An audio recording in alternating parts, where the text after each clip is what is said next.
দিল্লি ফুকেত উড়ানে বিপত্তি, গাঁজা খেয়ে ককপিটে পাইলট। ফুকেত থেকে উড়ান শুরুর আগেই গাঁজা খেয়েছিলেন পাইলট। ক্রু মেম্বাররাই পাইলটের বিরুদ্ধে গাঁজা খাবার অভিযোগ করেছিলেন। তখন এই অভিযোগে আমল দেওয়া হয়নি, এমনটাই দাবি তদন্তকারীদের। 11ই আগস্টের ওই ঘটনায় 20 জন যাত্রী ও 4 জন ক্রু মেম্বার আহত হন। উড়ান শুরুর পর প্রায় 2.5 ঘন্টা কোনো গোলযোগ ছিল না বিমানে। অবতরণ পর্যন্ত বিমানের পোস্ট ফ্লাইট রিপোর্টে 13টি বিপদ সংকেত ধরা পড়ে। নির্দিষ্ট উচ্চতা থেকে কেন আচমকা 300 ফুট নিচে নেমে গেল বিমান? যান্ত্রিক গোলযোগ নাকি অন্য কোনো কারণ এখনো ধোঁয়াশা।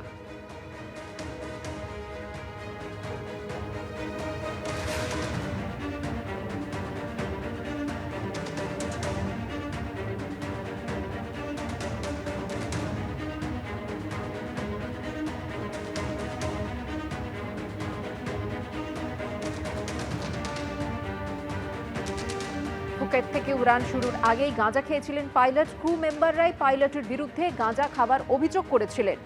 তদন্তকারীরা দাবি করছেন যে তখন এই অভিযোগে আমল দেওয়া হয়নি। আর 11ই আগস্টের ওই ঘটনায় 20 জন যাত্রী ও 4 জন ক্রু মেম্বার আহত হন।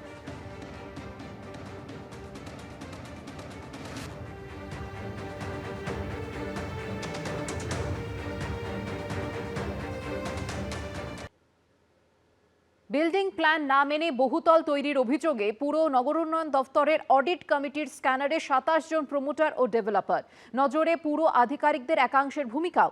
দুপক্ষকে নিয়ে বৈঠকে বসলেন পুর ও নগরোন্নয়ন মন্ত্রী। বেআইনি নির্মাণের বিরুদ্ধে দিলেন কড়া পদক্ষেপের হুঁশিয়ারি।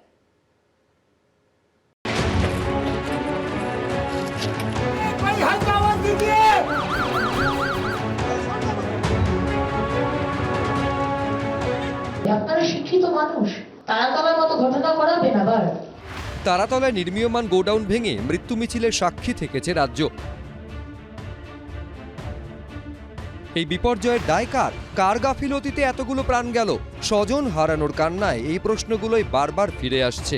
এই প্রেক্ষাপটে পুর ও নগরোন্নয়ন দফতরের অডিট কমিটির আতশ কাচের নিচে এখন 27 জন প্রমোটার ও ডেভেলপার। ভবিষ্যতে যাতে তারাতলা কাণ্ডের মতো আর কোনো ভয়াবহ ঘটনা না ঘটে, সেজন্য সেই প্রমোটার ও পুর আধিকারিকদের একাংশকে নিয়ে সামনাসামনি বসলেন পুর ও নগরোন্নয়ন মন্ত্রী অগ্নিমিত্রা পাল।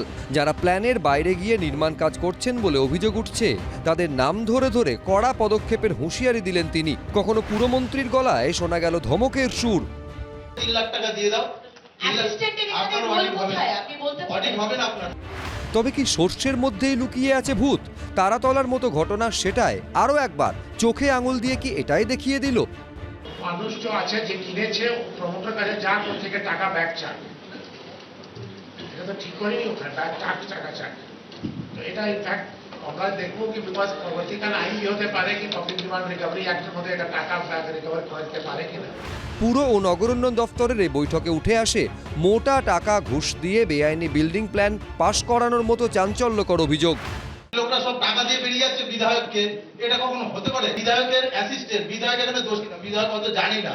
এদের কাছ থেকে যদি কমপ্লেন আসছে যে বিশেষ কিছুকে বলা হয়েছে, বাকিদেরকে ধরা হচ্ছে না, তাহলে এটাও কিন্তু আমাদের ধরার দায়িত্ব। এখানেই শেষ নয়, বৈঠকের মধ্যেই তুলে রাখা হয় চিহ্নিত প্রমোটার ও ডেভেলপারদের ছবিও। 27টি ডেভেলপার বা বিল্ডার, তাদেরকে নোটিশ দেওয়া হয়েছিল, কারণ তাদের যে প্ল্যান সেটা কমপ্লিটলি, যে প্ল্যান আপনারা দিয়েছেন সেই প্ল্যান থেকে ডিভিয়েট করেছেন। শুরুতে তারাতলার ঘটনার পরে মাননীয় মুখ্যমন্ত্রী বলেছিলেন যে এটা হতে পারে না।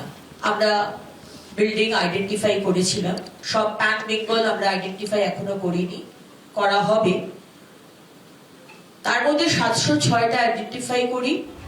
বৃহস্পতিবারের বৈঠকের সমস্ত সওয়াল জবাবের লাইভ স্ট্রিমিং করা হয় সোশ্যাল মিডিয়ায়। অর্ণব মুখোপাধ্যায়, এবিপি আনন্দ, কলকাতা।